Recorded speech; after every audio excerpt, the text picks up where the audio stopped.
Bismillahirrahmanirrahim. Assalamualaikum warahmatullahi wabarakatuh. Waalaikumsalam. Hari ini saya dengan Bapak Hilal akan membahas atau berdiskusi mengenai apa saja yang membatalkan puasa tetapi masih diragukan sama masyarakat antara batal atau tidaknya. Mungkin kita langsung aja ke pertanyaan pertama mengenai tentang gosok gigi, Bapak. Nah, menurut agama atau menurut ilmu yang seharusnya gitu, apakah gosok gigi di siang hari itu batal? Dan yang kedua, apakah gosok gigi menggunakan pasta gigi itu membatalkan puasa? Baik, terima kasih atas pertanyaan yang disampaikan, yang mana ini memang menjadi salah satu hal yang di masyarakat mungkin ada yang bingung gitu kan. Ada yang ya teh batal untuk gitu kalau kita menggosok gigi di siang hari kan gitu, di bulan suci Ramadan. Nah, dari berbagai pendapat dari para ulama tentunya dalam bidang fikih, yang disebut hal yang membatalkan puasa itu secara eksplisit tidak ada yang disebut menggosok gigi atau bagaimana gitu. Cuma yang ditanyakan mungkin menggosok gigi itu kan identik dengan memasukkan sesuatu ke dalam mulut gitu kan. Nah, itu bagaimana hukumnya gitu. Nah, ini yang difatwakan oleh Majelis Ulama Indonesia dalam bidang fatwanya itu salah seorang guru besar juga. Itu mengutip dari beberapa pendapat bahwasanya untuk menggosok gigi di bulan suci Ramadan itu tidak sampai membatalkan puasa.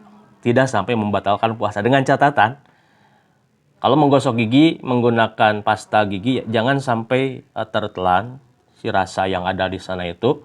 Kemudian menggosok giginya pun itu ya sewajarnya gitu. Dan waktunya pun juga ditentukan gitu. Jadi kalau siang hari itu lebih dari jam 12 itu mayoritas berpendapat itu hal yang makruh gitu. Makruh dalam arti kita berpuasa, menahan lapar, haus, dahaga dan sebagainya itu otomatis mulut itu kan tidak digunakan untuk makan, minum dan sebagainya. Terkadang suka timbul aroma yang kurang sedap. Namun itu jangan khawatir. Itu kelak akan Allah Subhanahu wa taala balas gitu kan dengan wangi yang luar biasa di akhirat sana. Jadi ketika kita menggosok gigi lewat jam 12 atau zuhur itu mayoritas ulama mengungkapkan hal tersebut hal yang makruh, artinya hal yang tidak disukai, dibenci gitu. Jadi saya nama bagusnya itu tidak usah gosok gigi aja. Jadi gosok gigi kalau mau pagi gitu. Pagi apakah sebelum subuh ataupun ba'da subuhnya. Nah, itu silahkan. Tapi setelah siang itu diusahakan tidaklah gitu. Lebih bagusnya tidak gitu. Jadi itu hal yang menurut para ulama itu disebut hal yang makruh. Memang secara membatalkan itu tidak ada yang membatalkan. Membatalkan bisa saja terjadi ketika tertelannya pasta gigi misalkan ataupun rasa yang ditimbulkan itu yang membatalkan. Kalau sampai tidak tertelan dan tidak sampai masuk ke tenggorokan itu tidak membatalkan. Jadi batal nama kulebetna dugi ka tenggorokan. Kalau tidak sampai tenggorokan itu tidak membatalkan. Ya. Jadi itu untuk pertanyaan tadi tentang apakah menggosok gigi di bulan Ramadan batal puasanya di siang hari itu. Nah, pendapat paling kuat jumhur ulama itu tidak membatalkan selama tidak tertelan gitu. Terima kasih kepada Bapak Hilal telah menjawab pertanyaan yang pertama. Dapat disimpulkan bahwa tadi yang disampaikan oleh Pak Hilal menggosok gigi di bulan Ramadan itu hukumnya tidak membatalkan tetapi makruh ya Pak. Lanjut untuk pertanyaan yang kedua, yaitu yang sering menjadi galaunya masyarakat gitu ya Pak, terutama ibu-ibu gitu. Kalau nyobain makanan, ya makanan itu apakah membatalkan atau tidak gitu, walaupun kan nyobain aja tapi nggak ditelan gitu. Baik, untuk pertanyaan yang berikutnya tentang bolehkah atau batalkah puasanya seseorang ketika mencicipi makanan. Biasanya itu ibu-ibu yang was-was dari rasa makanan yang diolahnya, takut keasinan, kemanisan atau bagaimana kan penasaran gitu, pengen dirasain bagaimana rasanya sesuai atau tidak. Nah, biasa sok dicicipi ataupun dirasa gitu kan dengan ujung lidah. di bulan puasa itu hukumnya bagaimana gitu ya. Apakah batal puasanya ataupun tidak. Nah, ini masih berkaitan juga dengan pertanyaan sebelumnya sebetulnya itu ya. Jadi dalam konteks batal dan tidaknya berpuasa itu jelas ditegaskan gitu kan. Yang membatalkan seperti apa, yang tidak seperti apa. Nah, ada salah satu riwayat dari Ibnu Abbas bahwa seseorang, biasanya ibu, ya, ibu rumah tangga yang mencicipi masakan yang dia olah di bulan suci Ramadan karena rasa was-was, takut, khawatir masakannya itu rasanya tidak sesuai dengan yang diharapkan, maka dia mencicipi gitu dengan ujung lidahnya itu. Nah, menurut Ibnu Abbas, hal tersebut boleh dilakukan, ya, boleh dilakukan dengan catatan tadi itu ya, sama seperti yang hajatnya itu menggosok gigi gitu, ya, selama tidak ada yang tertelan. Jadi mencicipinya hanya dengan ujung lidahnya saja. Dengan catatan tidak boleh ditelan, ya. Namun Ibnu Abbas radhiyallahu an memberikan catatan juga di sana. Walaupun hal tersebut boleh dilakukan, tapi alangkah baiknya tidak gitu. Tetap, ya. Jadi mana yang maslahat, mana yang akan menimbulkan madarat, kemudian mana yang dirasa aman, mana yang kita itu khawatir nanti batal, itu kan bisa kita coba istilah nama perhatikan gitu kan. Nah, sehingga mencicipi makanan itu mayoritas jumhur juga sama, itu tidak membatalkan selama tidak sampai tertelan, ya, dengan ujung lidahnya saja, kemudian itu dia buang, ya. Lamun dicicipi, oh raos, lekanya batal ya tahu. Tapi lamun dicicipi dengan ujung lidah itu sekilas rasa yang timbulnya itu bisa dirasakan, apakah bagaimana itu, lalu dibuang kembali. Itu tidak sampai membatalkan. Namun alangkah baiknya tidak.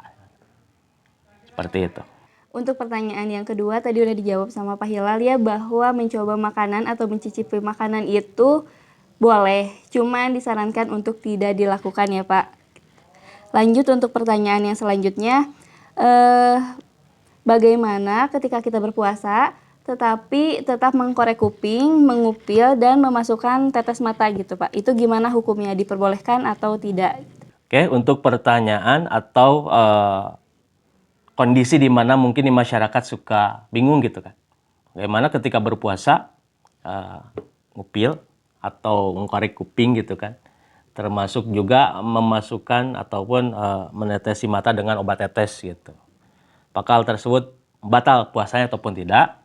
Nah, di dalam kitab fikih Fathul Qorib itu pada poin ke-6 kalau tidak keliru, ada salah satu hal yang membatalkan puasa di samping hal-hal yang lain yang membatalkan, di antaranya memasukkan sesuatu ke dalam dua jalan. Dua jalan ini maksud adalah jalan depan dan belakang atau kubul dan dubur gitu kan. Itu yang membatalkan, termasuk dalam konteks yang dimasukkannya itu adalah obat. Jadi ketika ada pengobatan, misalkan, maaf, ada orang yang punya penyakit ambeien ataupun apa, ada obat yang harus dimasukkan lewat dubur itu.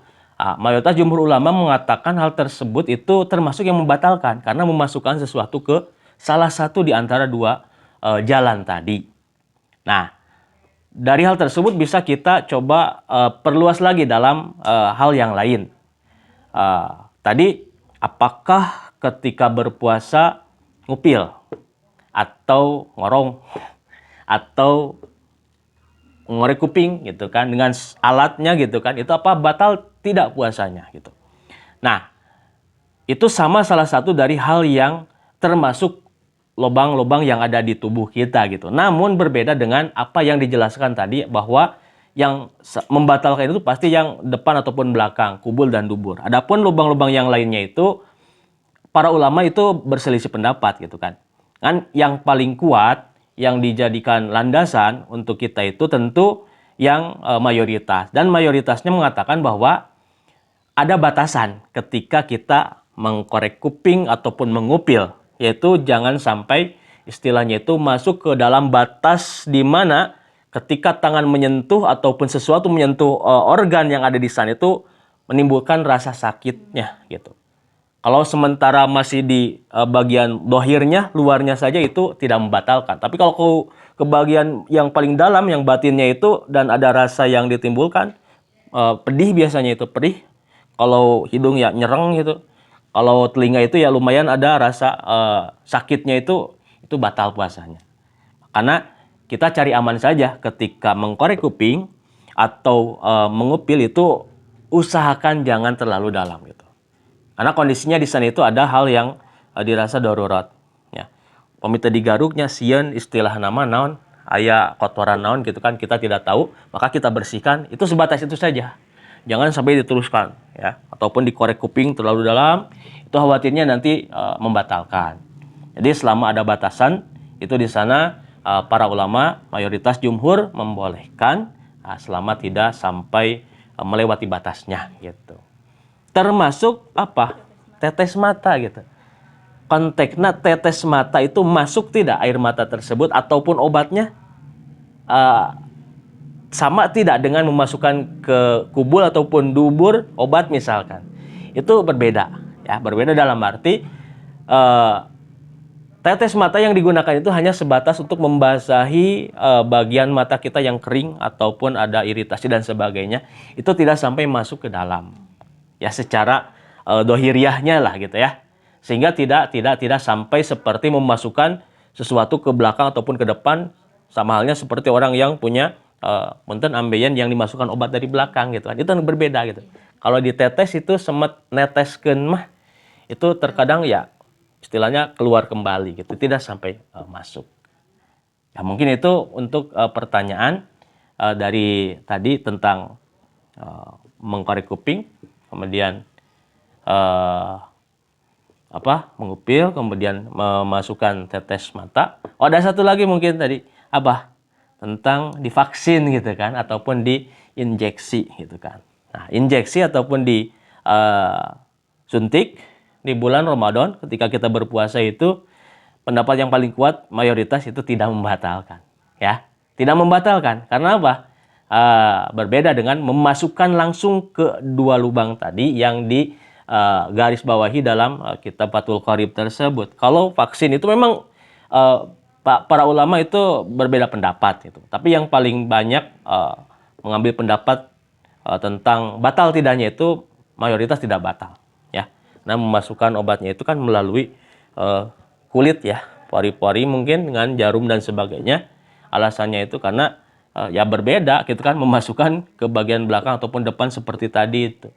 Jadi yang paling banyak memberikan informasi batal dan tidaknya itu yang jumhur ulama itu tidak membatalkan. Itu batal tenan. Ya. Sebab kondisinya tadi tidak sama gitu. Memasukkannya itu seperti memasukkan dari jalur depan ataupun belakang.